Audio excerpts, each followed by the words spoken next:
Bonjour, c'est Ursule encore. On est le 21 mars 2024. Alors, je viens sur la trompette aujourd'hui encore. Et je viens proclamer le retour de notre Seigneur Jésus-Christ. Amen. Alors, je viens parler aujourd'hui de désobéissance et de résistance. Amen. Alors, souvent, on ne réalise pas que c'est de l'idolâtrie. Mais Dieu est clair, n'est-ce pas? Il est clair, il parle d'idolâtrie. Et souvent, quand nos enfants nous résistent, on n'est pas très content en tant que parents. Et puis même souvent, on peut aller leur donner une punition, n'est-ce pas, pour qu'ils sortent de cela. Et cela vient d'où? Cela vient du fait que on sait en tant que parents que ce n'est pas bien. Ce n'est pas bien d'opposer son père ou sa mère quand tu es un enfant et que tu dois, au fait, leur obéir parce qu'ils sont supposés être là en train de t'encadrer. Et ce qui fait que finalement, les gens, au fait, trouvent ça intolérable pour les enfants. Mais eux-mêmes, ils ne réalisent pas souvent qu'ils font la même chose envers Dieu. Et Dieu appelle toute désobéissance et toute résistance, il appelle ça de l'idolâtrie. Et l'idolâtrie, c'est un culte rendu à une image. Amen. C'est-à-dire que tu rends le culte comme si c'est Dieu. Et puis, c'est d'avoir de l'admiration pour quelqu'un, pour quelque chose. Souvent, on ne se rend pas compte. On dit, ah, mais c'est mon acteur préféré, c'est mon livre préféré, c'est ceci préféré. On ne le réalise pas. Et souvent, l'idolâtrie peut aller tellement, tellement très loin que Dieu, finalement, n'a pas de place. Mais ce qui est là, c'est que souvent, on ne réalise pas. On ne sait pas que c'est de l'idolâtrie. Parce qu'on est pris dedans.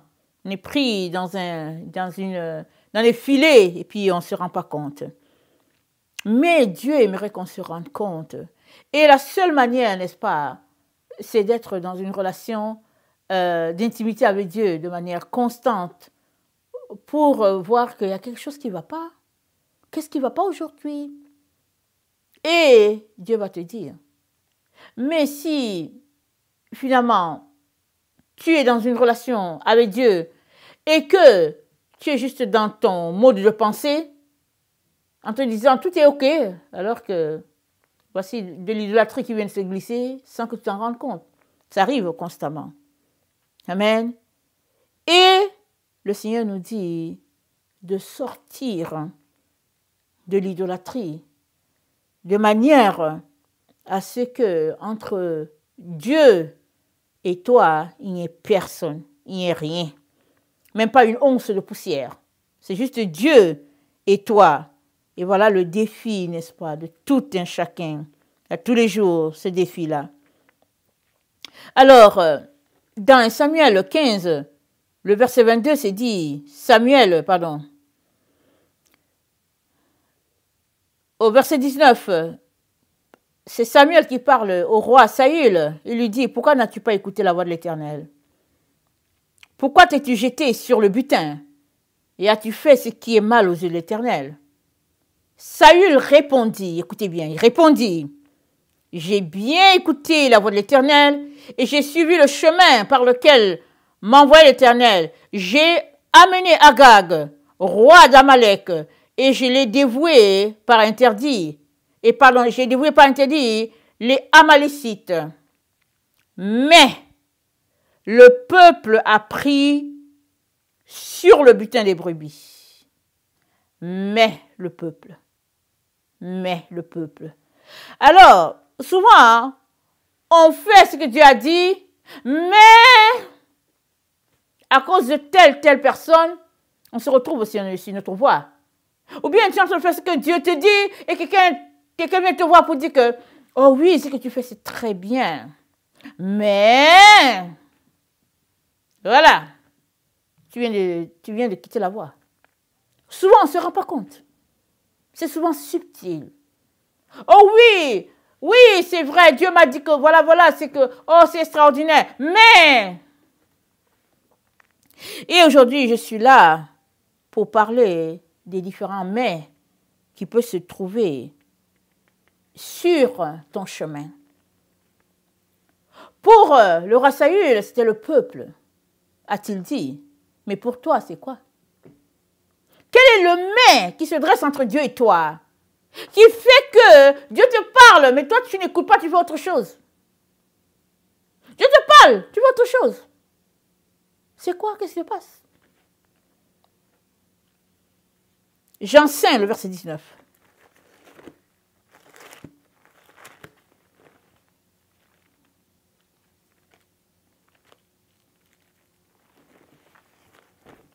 Jean 5,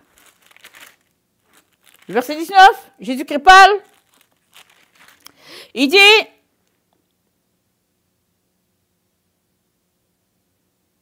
Jésus reprit dans la parole et leur dit, en vérité, je vous le dis, le Fils ne peut rien faire de lui-même. Il ne fait que ce qu'il voit faire au Père. Et tout ce que le Père fait, le Fils aussi le fait pareillement. Car le Père aime le Fils, et lui montre tout ce qu'il fait, et il lui montrera des œuvres plus grandes que celles-ci, afin que vous soyez dans l'étonnement. Le Fils ne fait que ce qu'il voit le Père faire, et le Père aime le Fils, et lui montre tout ce qu'il fait, et il lui montrera encore des choses plus grandes. Alors, la relation entre Jésus-Christ et son Père, supposée être aussi le même type de relation entre nous et Dieu. On est supposé avoir le même type de relation. Ce n'est pas quelqu'un d'autre qui devait te dire ce que Dieu a dit. C'est Dieu qui doit te dire. Moi, le Seigneur m'a toujours dit, seul quelqu'un te dira, ce que la personne te dira, elle confirmera ce que je t'ai dit. Si tu entends quelque chose que tu n'as pas entendu avant, viens me voir. Si quelqu'un te dit quelque chose et que tu ne l'as pas entendu avant, viens me voir. Parce que la personne va te dire, quand je vais envoyer quelqu'un vers toi, elle va te dire ce que toi tu connais déjà. Et si maintenant, elle te parle vraiment de la part de Dieu, et que tu n'avais pas entendu cela, alors va demander à Dieu. Pourquoi? Certainement, c'est que tu ne t'es pas en train de marcher selon Dieu. Mais, si tu es enfant de Dieu, qu'il a appelé, tu es en train de marcher avec Dieu, il n'y a pas un prophète qui va venir pour te dire autre chose que tu ne sais pas. Ça peut arriver. Si ça arrive, c'est de prendre ça devant Dieu pour dire, Seigneur, je ne comprends pas. Je ne comprends pas que la parole que l'autre me dit, je ne l'ai jamais entendue. Qu'est-ce que tu as à me dire? Tu vas entendre ce qu'il va te dire à propos. Il va te dire que c'est lui. Ou bien il va te dire, ce n'est pas moi du tout. Ou bien il va te dire que c'est moi, mais je l'ai fait parce que tu n'écoutes pas, tu es ailleurs, et puis ben voilà. Alors, l'idolâtrie est souvent subtile. Tellement subtile qu'on ne se rend pas compte. Mais Dieu, pour nous ramener, il nous ramène toujours dans l'amour. Toujours, il nous ramène toujours. Parce que ce qu'il veut, ce n'est pas que tu fuis. Ce n'est pas que tu ailles te cacher. Il ramène tout son enfant dans l'amour. Afin de le conduire. Parce qu'il a la houlette et le bâton, n'est-ce pas? Il conduit la brebis. Souvent, il arrive que Dieu veuille te parler. Il utilise un prophète et le prophète utilise une autre voix pour te ramener. Il te méprise, il te traite de toutes sortes de choses. Ça aussi, ce n'est pas Dieu.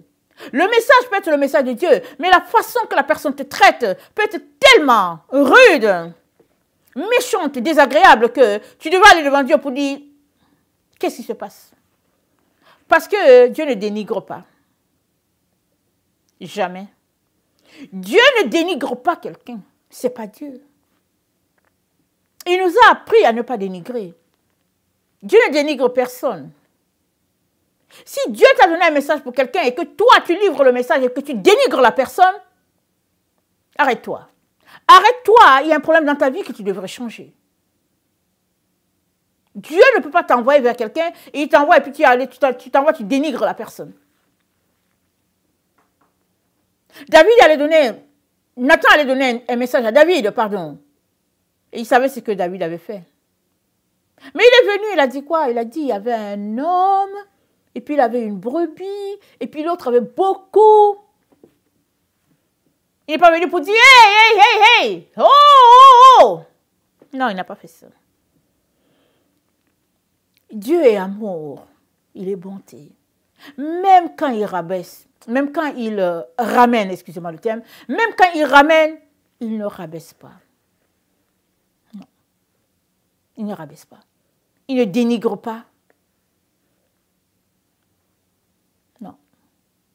Il est important d'apprendre à connaître les caractéristiques de Dieu pour savoir si c'est Dieu qui donne le message rude comme ça. C'est très important de distinguer les deux. De distinguer le message et de distinguer le porteur de message. Souvent, à cause du porteur de message, tu peux rejeter tout pour dire « je ne veux rien savoir ». À cause du porteur du message. C'est important de faire la différence. De ne pas jeter tout le message pour dire ok, moi je ne crois pas à ça et tout. Et il y a des gens qui aiment toujours que Dieu leur parle, Dieu les flatte. Dieu leur donne des bonbons, des chocolats, et puis bon, finalement, hein, Dieu va leur parler. Mais ce n'est pas toujours comme ça non plus. Même quand Dieu vient avec un message dur, il ne dénigre pas. Il ne traite pas l'autre comme de la boue. Il ne fait pas ça. Il ne fait pas ça. Même Saül dans son comportement, Saül était souvent rempli de méchanceté. Mais même là, quand Dieu lui parlait toujours avec une dignité. Dieu lui parlait avec une dignité. Il n'avait pas un message dedans, rempli de boue, de mépris, et puis pour dire, bon, voilà ce que Dieu a dit, Jésus a dit. Non. Faisons attention. Parce que l'idolâtrie, c'est peut-être, oui, le fait d'adorer, d'apporter des idoles et toutes sortes qui ne plaisent pas à Dieu. Mais l'autre type d'idolâtrie aussi, c'est de désobéir à ce qu'on te demande de faire. On t'a dit, va livrer le message. Toi, tu viens, tu ajoutes des choses autour pour dénigrer la personne. Il faut aller voir en toi. Qu'est-ce qu'il y a à l'intérieur de toi qui fait que tu dénigres l'autre personne pour lui donner un message? Et ça, c'est des choses qui ne sont pas correctes. Ça, c'est des choses qui doivent s'arranger dans la maison de Dieu. Parce que l'amour qui existe entre frères et sœurs est tel que ça couvre une multitude de péchés. Tu dois livrer le message à l'autre avec amour. De telle sorte que déjà l'autre, elle est déjà à terre parce qu'elle n'est pas en train de marcher sur la voie de Dieu. Maintenant, si tu apportes le message de Dieu, c'est un message réparateur, un message qui relève. Mais si toi, ton message encore, c'est pour écraser, comment la personne va se relever? C'est difficile. Alors, c'est vraiment un type d'idolâtrie auquel on ne pense pas. Le fait, n'est-ce pas, de désobéir, même dans le fait que, au fait, on a le message en question, mais on désobéit quand même dans la façon dont on le livre. Alors, Jésus-Christ dit, je fais ce que je vois mon Père faire et je ne fais pas quelque chose en dehors. Et en plus, là, le Père va me montrer encore d'autres choses. Parce que le Père aime le Fils. Le Père aime le Fils. L'amour du Père envers ses enfants doit être un exemple pour nous, pour que nous aussi, nous puissions développer ce même type d'amour envers les uns et les autres, n'est-ce pas?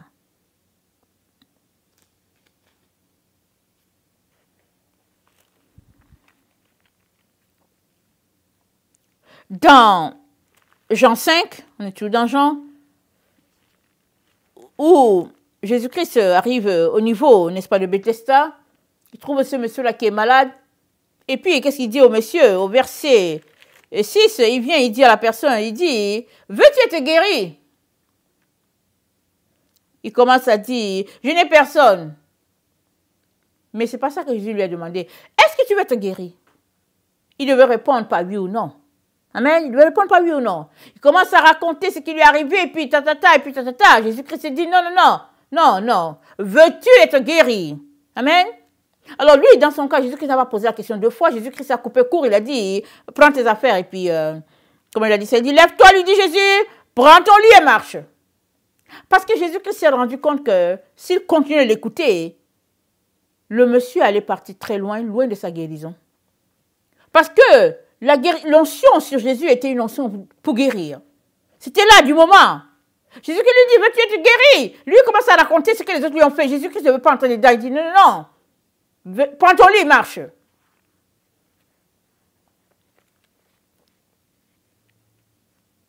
Les plaintes ouvrent beaucoup de portes aux démons. Ça, on ne se rend pas compte. Se plaindre, ça ouvre beaucoup de portes. Il ne faudrait jamais garder dans ta vie les plaintes. N'apprends pas à te plaindre. Loue le Seigneur, c'est tout. Laisse aller les plaintes. C'est vraiment un vice terrible qui gruge beaucoup de bénédictions aux enfants de Dieu. C'est important de sortir des plaintes. La situation est compliquée. Loue le Seigneur. Le Seigneur sait comment il va te faire sortir de là. Amen. Dans Ézéchiel 11, le verset 17, Ézéchiel, c'est bien après David, n'est-ce pas? Bien après Daniel, excusez-moi. Dans Ézéchiel 11, le verset 17, je dis après, mais c'est avant. Ézéchiel 11, le verset 17.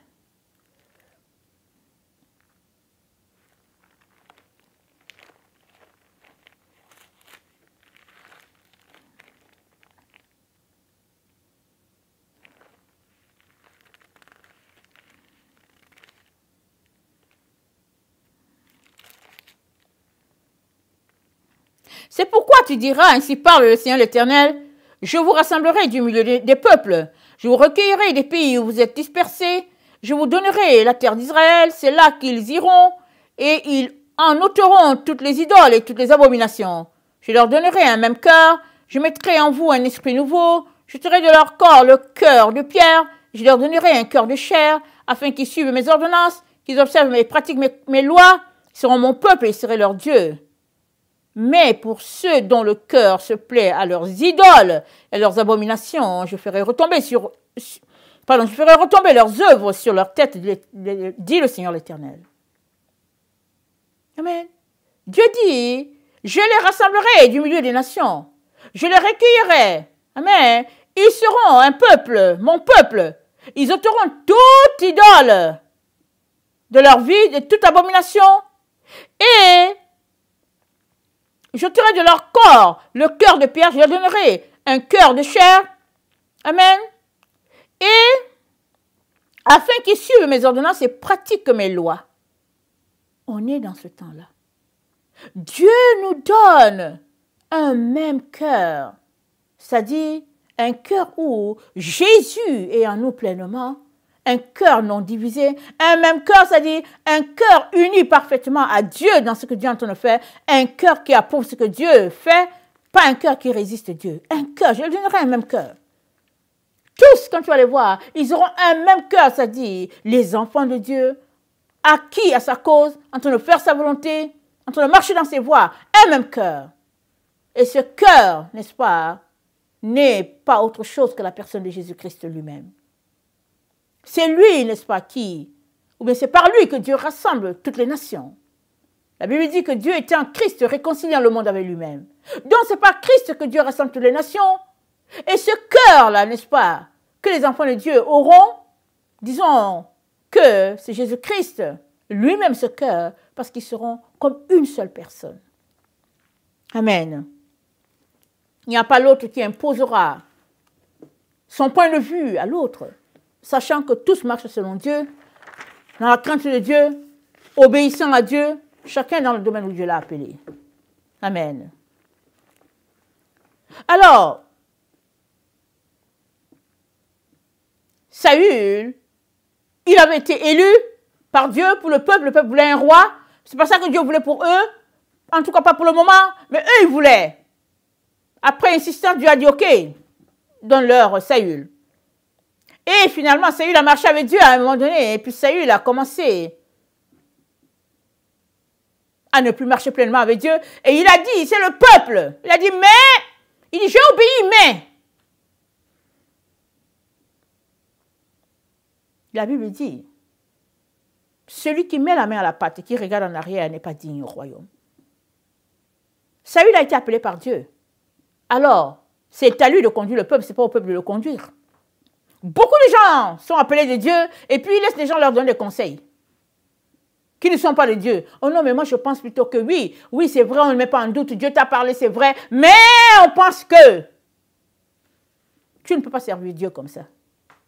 Tu ne peux pas. Tu ne peux pas servir Dieu en cherchant l'argent, tu ne peux pas servir Dieu en écoutant l'autre qui te dit, mais non, non, non. Si l'autre doit venir te dire, mais Dieu va te dire avant, il va te dire, je t'envoie Solange, elle va venir te parler et tu sauras.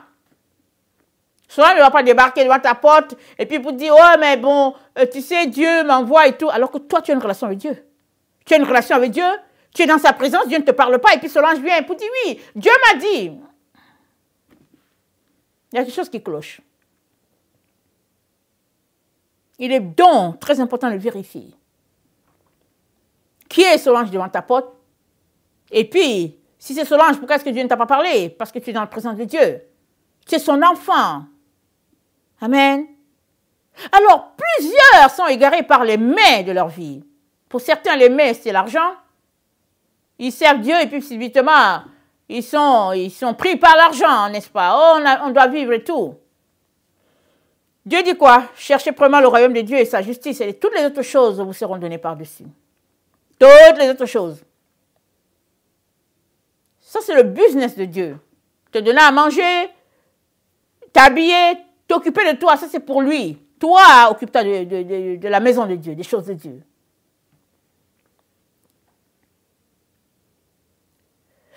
Et souvent, le mais est dû au fait que tu as besoin de sacrifier quelque chose. Ou bien le mais peut être dû au fait que tu as besoin de te consacrer plus. Par exemple, tu marches avec Dieu, tu es toujours au même niveau, Dieu veut t'amener un peu plus haut, alors ça piétine et puis finalement, ah tiens, il y a un mais. Et tu es là, tu cherches, et le mot c'est quoi? C'est parce que c'est Dieu qui veut élever un peu l'étage. Ne laisse personne se mettre entre Dieu et toi. Et puis, il peut aussi avoir que le mais peut être les esprits d'égarement. Amen. Alors Dieu t'envoie quelque part, et puis tu t'égares, et puis il te dit quitte là, mais tu persistes là. Alors il peut dire, ok, d'accord, depuis que je parle, il n'écoute pas, ok. Esprit d'égarement, tu es égaré en train de faire ce que Dieu ne t'a pas dit du tout, mais tu as l'impression que c'est ça que tu fais. Tu as l'impression que tu fais ce que Dieu te dit de faire, alors que tu es carrément égaré. Carrément, en train de chercher. Tu ne sais pas c'est où. Mais c'est parce que Dieu t'a parlé, tu n'as pas écouté. Et 2 Chroniques 18 nous parle de cette situation-là, où le roi Akab, n'est-ce pas, ne voulait pas écouter Dieu, il faisait à sa tête. Dieu lui parlait, il n'écoutait pas, il écoutait plutôt Jézabel. Et Dieu a dit, ok, on va régler ce problème-là le plus rapidement. Et puis, Dieu a envoyé vers lui des esprits de séduction. Et finalement, tous les prophètes qui étaient autour de lui ne faisaient que dire du mensonge. Et finalement, il voulait aller en guerre. Il a convoqué son confrère d'Israël pour lui dire, je m'en vais en guerre. Et puis bon, voilà, je veux que tu sois avec moi. Et puis son confrère a dit, mais qu'est-ce que les prophètes disent? Il dit que les prophètes disent que je vais gagner la guerre. Mais le roi d'Israël lui dit, non, attends, demande encore à quelqu'un d'autre. Est-ce qu'il n'y a pas notre prophète? Il dit, ben, il y a Michée, mais Michée, il dit toujours les choses contraires. Il dit, non, mais fais-le venir. Alors Michée vient, 2 Chroniques 18, le verset, dans 2 Chroniques 18, le verset 12. Le messager qui était allé appeler Michée, lui parlant ainsi, voici les prophètes d'un commun accord prophétisent du bien du roi, que ta parole soit donc comme la parole de chacun d'eux, annonce du bien. Michée répondit, l'Éternel est vivant, j'annoncerai ce que dira mon Dieu. Lorsqu'il fut arrivé auprès du roi, Le roi lui dit, Michée, irons-nous attaquer Ramoth en Galade, ou dois-je y renoncer? Michée répondit, montez, vous aurez du succès et ils seront livrés entre vos mains. Et le roi dit, combien de fois me faudra-t-il te faire jurer de ne me dire que la vérité au nom de l'Éternel? Alors Michée répondit, je vois tout Israël dispersé sur les montagnes, comme des brebis qui n'ont point de berger. Et l'Éternel dit, ces gens n'ont point de maître, que chacun retourne en paix dans sa maison. Le roi d'Israël dit à Josaphat, ne te l'ai-je pas dit? Il ne prophétise sur moi rien de bon, il me prophétise que du mal. Et Michée dit, écoute donc la parole de l'Éternel. J'ai vu l'Éternel assis sur son trône, et toute l'armée des cieux se tenait à sa droite et à sa gauche. L'Éternel dit, qui séduira Akab, roi d'Israël, pour qu'il monte à Ramoth, en Galade, et qu'il y périsse? Ils répondirent l'un d'une manière, l'autre d'une autre. Et un esprit vint se présenter devant l'Éternel et dit, moi je le séduirai. L'Éternel lui dit, comment? Il dit, je sortirai, répondit-il, et je serai un esprit de mensonge dans la bouche de tous ces prophètes. L'Éternel dit, tu le séduiras et tu en viendras à bout. Sors et fais ainsi. Donc, tous ces prophètes-là, ils prophétisaient par un esprit de mensonge. Mais Michée, seul disait la vérité. Et le roi Akab ne voulait pas l'entendre. Mais Michée seul disait la vérité. Pourquoi? Ça prouvait qu'il était un vrai prophète de l'Éternel. Il disait ce qui sortait de la bouche de Dieu. Mais Akab ne voulait pas entendre. Akab ne voulait pas entendre. Et souvent aussi, notre comportement nous-mêmes nous bloque, fait qu'on n'entend pas Dieu. Souvent, ça peut être au niveau de nos émotions, ça peut être au niveau de beaucoup de choses, ça bloque. Et ça aussi, ça peut envoyer des esprits contraires aux esprits de Dieu, ça peut t'envoyer sur une direction contraire aux choses de Dieu. Amen. Et dans 2 Thessaloniciens 2, le verset 11, Dieu dit, aussi Dieu leur envoie une puissance d'égarement pour qu'ils croient au mensonge, afin que tous ceux qui n'ont pas cru à la vérité, mais qui ont pris plaisir à l'injustice soient condamnés. Aussi Dieu leur envoie une puissance d'égarement. Alors Dieu peut envoyer une puissance qui t'égare. Parce qu'il te parle, tu ne réponds pas. Tu n'écoutes pas. Ou bien tu fais autre chose, il te parle. Tu es ailleurs. Il dit, ok, on va envoyer un esprit. Et souvent, l'esprit qui égare, l'esprit d'égarement que Dieu t'envoie, c'est pour te ramener encore. Parce que souvent, quand l'esprit d'égarement vient, tu vas te dire, mais en fait, qu'est-ce qui se passe? Pourquoi est-ce que je me comporte comme ça? Alors Dieu va te dire, tu te comportes comme ça parce que voilà ce qui t'est arrivé. Voilà ce qui t'est arrivé. Alors récemment, j'ai vécu quelque chose. Je suis venue devant Dieu, j'ai posé une question à Dieu. Je lui pose la question et puis je n'entends pas. Il me parle d'autre chose. Il parle de mes messages. Il me parle. Je lui pose une question, mais je n'ai pas la réponse par rapport à ça. Et puis je me suis rendu compte, j'ai dit, mais tiens, ça fait 2 jours que je pose une question à Dieu par rapport à quelque chose, mais il ne me répond pas. Je ne sais pas pourquoi il ne me répond pas. Alors finalement, j'ai décidé d'aller plus en profondeur, de prendre encore plus de temps pour écouter Dieu, pour dire, je ne comprends pas. Pourquoi est-ce que, Seigneur, par rapport à ça, pourquoi est-ce que tu ne me réponds pas? Amen. Alors je suis en train de prier devant Dieu, et tout, je prie. Et puis, Dieu me dit, perce le ballon. Je dis, perce le ballon. Amen. Je dis, perce le ballon. Il dit, oui, il faut percer le ballon. Je dis, ballon, je ne sais pas de quoi tu parles. Il est tranquille. Il dit, oui, il faut percer le ballon. Je venais le saisir. En dedans, au fond, j'étais en colère. Au fond, là-bas, moi je ne savais pas, mais Dieu savait. Il dit, ça gonfle là. Il dit, il faut percer, il faut laisser passer. Il faut laisser passer l'air. Perce. Dégonfle. dégonfle.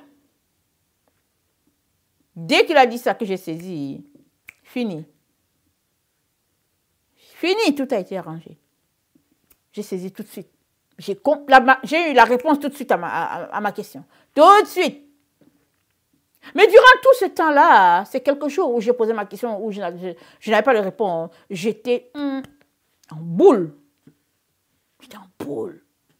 Mais Dieu y voyait.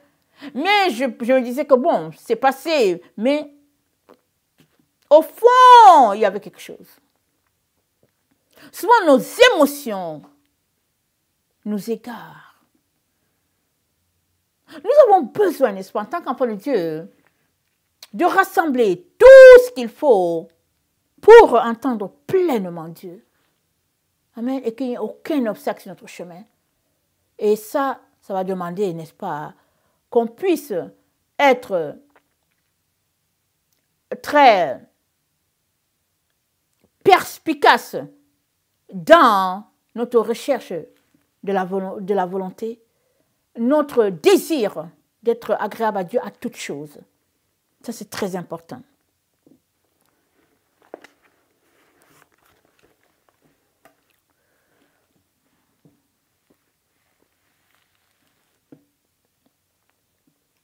Souvent, on est gêné. On ne veut pas venir devant Dieu parce qu'on est un peu gêné. Souvent aussi, on se dit, non, je n'ai pas ces problèmes-là. Non, mais quand même, au niveau où je suis, et puis j'ai ça, mais non. Mais n'oublie pas que Dieu est venu pour les malades. Il n'est pas venu pour les bien portants. Parce que tous les bien portants, ils ne viennent pas à Dieu. Un jour, j'évangélisais quelqu'un, et puis la personne m'a dit, pourquoi veux-tu que je donne ma vie à Jésus? Je n'ai pas de problème. Je n'ai pas de problème. Les gens qui donnent leur vie à Jésus, c'est les gens qui ont des problèmes. Ils ne savent pas où mettre leur vie. D'un côté, il a raison. Ceux qui ont des problèmes vont à Jésus. De l'autre côté, il parlait de manière ironique pour dire, je n'ai pas de problème, je suis correct, je suis cela, je n'ai pas besoin de Jésus. Et la vérité est que tous ceux-là qui n'ont pas besoin de Jésus ne viennent pas à lui. Parce qu'ils sont bien portants, ils n'ont pas de problème. Mais toi, si tu penses que tu es malade, Jésus-Christ va régler ton problème de maladie.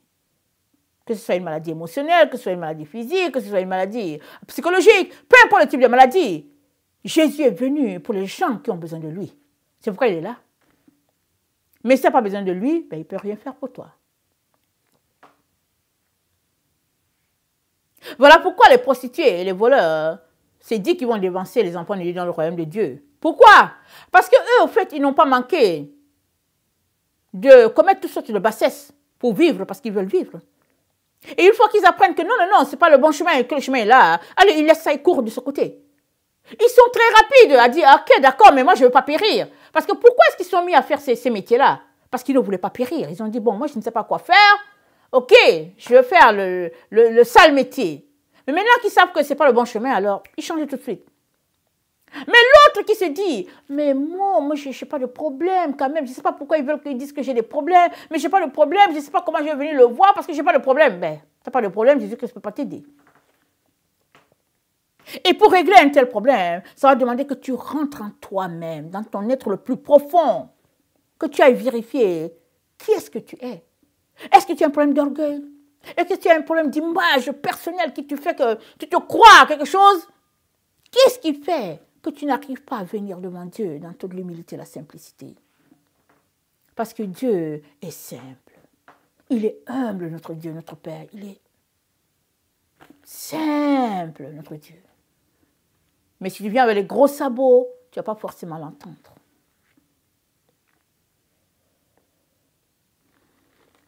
Ésaïe 66, le verset 4. Ésaïe 66, le verset 4. Voilà ce qui est dit.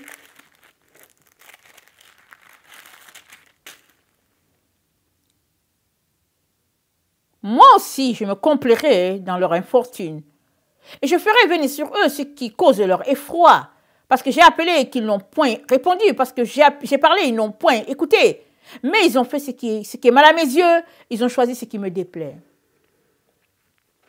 sur le chemin, n'est-ce pas, de la marche avec Dieu, alors que l'idolâtrie peut se dresser sur notre chemin, il y a autre chose, n'est-ce pas, qui souvent vient nous gruger de la présence de Dieu. C'est le fait que Dieu parle d'un fait et puis nous, on va de l'autre côté. Dieu dit ne faites pas ceci, mais nous, on fait. On dit, mais c'est bon, moi je ne sais pas pourquoi il dit de ne pas faire, mais c'est bon quand même, je vais faire quand même. Et Dieu dit, parce qu'ils ont choisi ce qui me déplaît, moi aussi, je vais me complaire dans leur infortune. Qu'il n'en soit pas ainsi pour nous, mes frères et sœurs. Qu'il n'en soit pas ainsi. C'est important de venir devant Dieu, lui demander de nous montrer ce qui nous sépare de lui. Même si c'est une once de poussière, allons-y. Il va nous montrer et il va nous aider comment sortir de là pour aller faire ce qu'il attend de nous. Ça, c'est très important. Parce qu'on est dans le temps, n'est-ce pas, où Dieu nous équipe pour qu'on puisse aller de l'avant. Mais tant et aussi longtemps qu'on n'est pas en train de faire les choses selon ce qu'il attend de nous, on ne pourra pas traverser. On ne pourra pas. Il est donc important, n'est-ce pas, d'aller de l'avant. De laisser de côté toutes ces choses-là que Dieu n'aime pas. Et de marcher dans ce qu'il a préparé pour nous, afin que la gloire soit pour Dieu. Amen. À lui et à lui seul. C'est ça.